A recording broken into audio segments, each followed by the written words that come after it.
Hello and welcome back, everyone. This is Jennifer McGuire. So it's been a while since I've had a guest artist on my channel, and I'm really excited about sharing this video with you today from Mindy Eggen. Now, she did this video for me a long time ago, many months ago, and I'm just getting around to sharing it.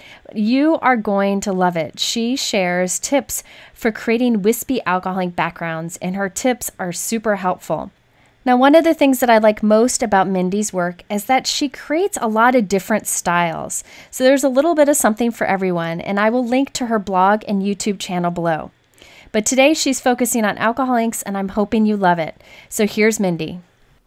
Hi everyone and welcome. It's Mindy Eggen here with you today, and I am so excited and so honored to be guesting on Jennifer McGuire's YouTube channel. Can't believe I just said that. I'm very excited to share with you a technique that I've been working on using alcohol inks. I'm pretty obsessed with alcohol inks right now, and this technique was something I had gotten a lot of feedback on, so I'm really excited to share it with you today. For all of my card examples, which I have quite a few of them, I'm going to be using the alcohol ink Yupo paper. This is the 5x7 white heavyweight cardstock. I had found that this worked really well with the technique and the tool that I'm going to be using today. So I opened up my package and I just took out a bunch of them because once I started playing, I just can't stop. So it's always handy to have these ready to go. Now, when I'm working with alcohol inks, I prefer to wear rubber gloves to protect my fingers from getting ink all over the place. I'm also going to be working on a craft mat to just protect my work surface. What I'm showing you here is a little bottle that I had picked up from Simon Says Stamp. It's a Jane Davenport bottle, and it has this really fine needlepoint tip. And I love this tip. In my experimenting, I played with numerous different bottles and applicator tips, and a lot of the times the isopropyl that I'm using in this bottle came just shooting out. With this bottle, with that fine needlepoint tip, I have control of how much liquid I am putting onto my Yupo paper. So back to that bottle, I filled it with some isopropyl alcohol. It is 91%. You want to have 91% or higher when you're working with the alcohol inks. And in using that, I found that this just works really well for me. I really like using the isopropyl. So here is the magic tool when you are creating wispy backgrounds with your alcohol inks, and it's a blow dryer. Now, I don't have anything fancy. I have had this blow dryer for probably about 10 years, if not longer, but this is what I have found has been the magical tool in creating these backgrounds. I had started out by adding a little bit of isopropyl to my Yupo paper, a couple drops of the alcohol ink, and then a little bit more of that isopropyl alcohol. And I'm taking my dryer and I'm just going all the way around that area. It is kind of hard on a small surface, the 5x7. If you have maybe 8x10 sheets, it might be a little bit easier to control, but I still found great results with the 5x7 sheets. So pretty much at this point is all experimenting and playing. I'm adding some more alcohol. I brought in some Pinata Rich Gold mixative, and this is such a great mixative. It really spreads out, and you can see it just has such a great shine to it. So I use it in a lot of my backgrounds because I just couldn't get enough of it. I'm kind of a background junkie, I guess you could call it. I love creating backgrounds. I love bright, bold, dramatic backgrounds, and then keeping maybe a simple sentiment just on the top to keep the rest of the card simple.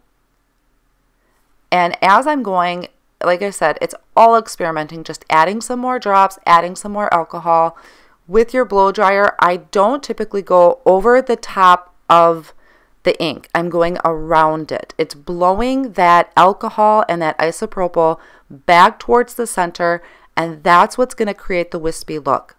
The reason I'm using a blow dryer and not a heat tool is because this is not going to melt my paper. Since Yupo paper is a synthetic paper and it kind of has a plastic feel to it, you could melt it if you bring in a heat gun because that is a lot of heat. The heat settings are really high on those. With the heat dryer, yes, it's hot, but it's not going to get hot enough to melt the paper. And I'm finding with the cardstock, I didn't get any warping on it. And in the rest of my examples, I do pick it up and I'll show you the side of it, and you'll be able to see that there's no warping on it whatsoever. Another reason for using the blow dryer instead of maybe just a straw or an airbrush type of device is because when you are blowing that around, it's setting it. So when you're applying that heat to the alcohol ink, it's going to set those edges for you. So you'll blow it towards the middle and you can see the heat is drying those wispy edges. Now you can add more to it. You can add more ink and more isopropyl, and you can add to it and move it around, but you'll be able to dry those edges. So as long as you find yourself a stopping point, you'll be able to get some really beautiful wispy edges. And when you apply more isopropyl, it's going to reactivate those alcohol inks. So this is card number 1. I do have a lot of examples to share with you and a little bit more information as far as creating these backgrounds. Now, how I stumbled upon these backgrounds is I've been pretty obsessed with watching artwork. It's alcohol ink artwork, and people create these gorgeous canvases and picture frames using alcohol inks with these wispy edges, and that was my goal. I've been researching and just watching a lot of speed videos when creating them. So that was my goal for this, and like I said, the main tool was the heat dryer. It seemed to be having that blow dryer blow around those edges to create the wispy look. In this card, I was experimenting with colors, and I'm honestly not happy with the end result, but I'm going to show you later on how to fix that if you're not happy with one of your backgrounds. Here I brought in Indigo, and I'm blowing those edges around again. I get pretty close to the paper with my blow dryer. If you go too far, if you're holding your blow dryer too far up from your paper, you're going to blow your alcohol ink everywhere. The closer you get, the better control you're going to have over those edges. You just got to be careful that you don't actually touch your paper, because I have done that, and I picked up ink on the end of my blow dryer and then transferred it to another card. So you do want to be aware of how close you're getting, but you do want to hold it fairly close so that you have control over those edges.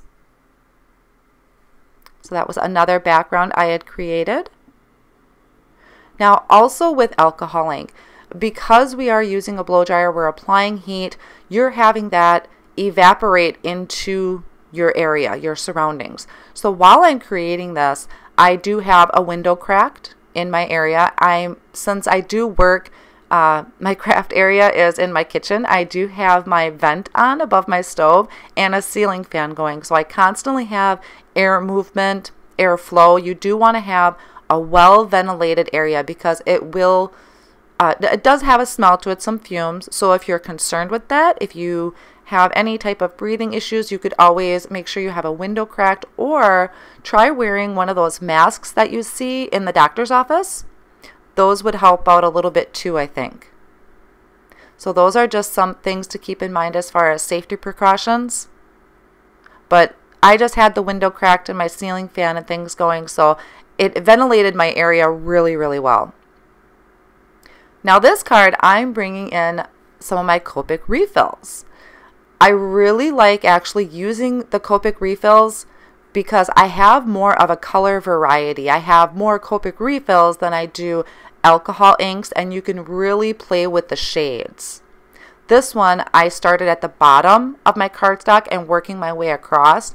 These would be great for creating ocean type of cards. If you have some sea animal stamp sets, any type of critters like that, these would be really great backgrounds to add to it. Now, I didn't do much more to my cards other than adding some sentiments or some die cuts, but you can also stencil on top of your alcohol inked backgrounds. That's another option. I have done that in the past, and those come out really gorgeous. You can also combine your alcohol inks with your Copic Refills. So this one I used the Cranberry alcohol ink and spreading that all around. And I'm also going to bring in, I believe it's an N4 Copic Refill. So it's a pretty dark color that I added to it. Like I said, I go for bold and dramatic. I did add in some of that gold mixative to add some of that sparkle in there. And just keep pushing that ink towards the center. That's what's going to create your wispy lines. You could also, instead of adding a lot of color like I do, just start with a couple. A couple drops really does go a long way, and what's really amazing is that when you start applying heat, even to just a couple drops of the alcohol ink, when it spreads out, it creates a lot of different colors. I had created a background a few weeks ago actually that it was one color. It was one bottle of alcohol ink. I just did a couple drops and it went from a blue to a dark blue and then to a purple, and it creates a beautiful array of colors just by one color of alcohol ink. Now this background was another one I wasn't really sure if I liked it. And like I said, you can always add some of that alcohol to the edges and that'll loosen up that color, that'll lighten it up a little bit. Now this one may be one of my favorite backgrounds that I made out of this batch. This one reminds me of kind of a galaxy night sky, so I went with a pretty dark color and stretched that across the length of my cardstock and then adding in that gold mixative. And I just keep pushing that color back to the center so I have the wispy lines on the edges. It's dark in the center, and it just kind of reminded me of a galaxy background. If you ever have little smudges or little spots like I have down in the corner, you can add more ink or add more of that isopropyl, and that'll help almost kind of either lift it away or disguise it. Now for most of the cards, you'll notice my recipe, so to speak, is adding a few drops of the isopropyl alcohol, adding the alcohol ink or the Copic refill on top, and then a little bit more of the isopropyl. I picked up my bottle of isopropyl. You can get it from Amazon, wherever your convenience store is. They're pretty reasonably priced, and I have a big bottle, and as much as I've used in this video, I still have a lot left. So that big bottle really does go a long way for a decent price. This was another background I wasn't completely happy with, but I'll show you how I fixed this one too.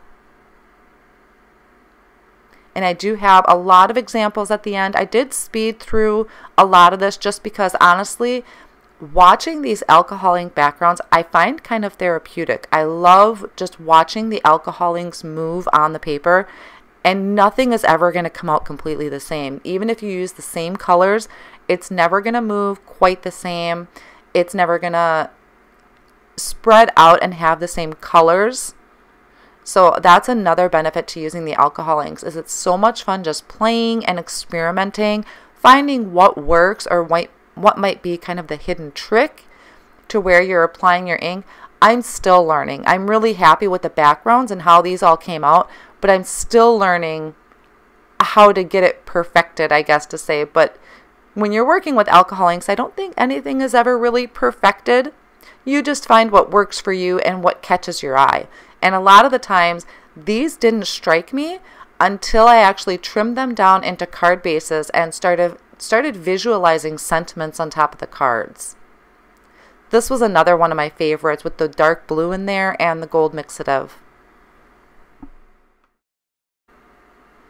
So I'll put all of these backgrounds off on the side to dry. Some of them I did kind of finish let air dry. I didn't completely dry it with the hair dryer. So I gave these about a half hour, 45 minutes to completely set. And then I'm going to start working on these backgrounds that I didn't like. This was that purple and bright pink. And all I did here was I took the isopropyl and I just doused it all over the entire background. So I didn't add any more ink. I just used the isopropyl alcohol, and you can see that reactivated all of that alcohol ink.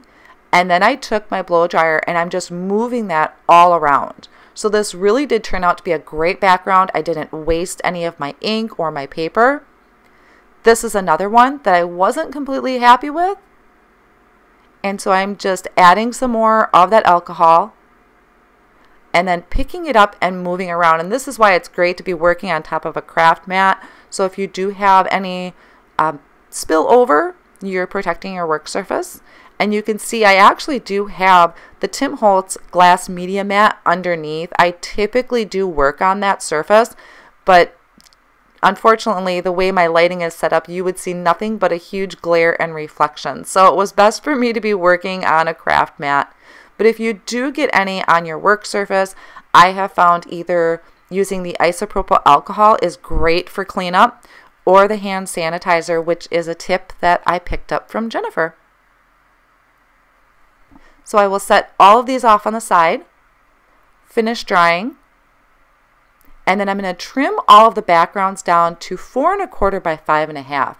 Now here I'm just going to take you through how the backgrounds look once I trimmed them down. Some of them are quite vibrant, quite dramatic, but now that I have them all trimmed down, I can get a better idea of how they're going to look on a card front.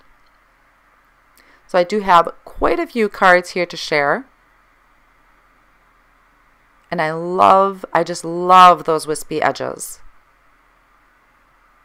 You could stretch these out further across your card just by adding those couple drops and moving it around with the blow dryer. I don't know if you need to have any specific blow dryer. Mine worked perfectly fine for me, but if you have a blow dryer that has some heat settings, so like a high or a low, that would work better. Even on my low, my blow dryer was pretty fast, so maybe having a lower setting would be great. But I wouldn't see where you'd need to go out and buy anything special.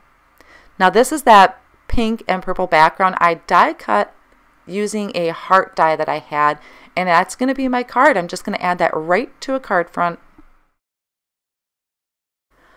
I'm going to kind of walk you through how I finished off this particular card, and then the rest of them I'll just show you the products that I had used. So on this galaxy-like background, I used Written in the Stars and Shining Stars from My Favorite Things. I die cut the word stars from white cardstock 2 times, and then I also die cut it from some gold glitter cardstock once, and I stacked those up to create dimension. For my sentiment strip, I heat embossed the sentiment onto black cardstock using the Brutus Monroe Gilded Gold Embossing Powder. One thing I didn't mention yet was you may want to spray your backgrounds with a type of protectant or a sealant. Unfortunately, I didn't have any on hand, but there are some available, and I'll try and find those and list those here on the screen for you so that you can look into those. They just protect your colors, so if somebody wants to frame them or have them out on display, then that'll protect your colors from fading. So I will try and find a couple of those there for you and list those there as well. And once I attach the sentiment, that is going to finish up this card, and I'll just attach it to an A2 size white card base. For this card, I die cut the Thinking of You is a die from Simon Says Stamp, and I did that out of gold glitter cardstock, and then I added some pearl white jewels around the area and also the dot on my eye because I lost all the dots of my eye. So the jewels worked out really good. This is another one where I had used the Thinking of You die from Simon Says Stamp. Die cut that out of white cardstock and added right to the card front. So that's all I really needed to finish off a lot of these cards, is just adding a simple sentiment. For this card, I die cut out the alcohol ink background with the nested hearts die from Simon Says Stamp. I die cut out the Love You, which is from Neat and Tangled, and I did that twice in white cardstock and once in pixie dust glitter cardstock, and then just added a few sequins around there, which are from Neat and Tangled. This is another one where I just die cut the word Love You out of white cardstock 3 times, and that is from Neat and Tangled, and then just added a few jewels around the edges.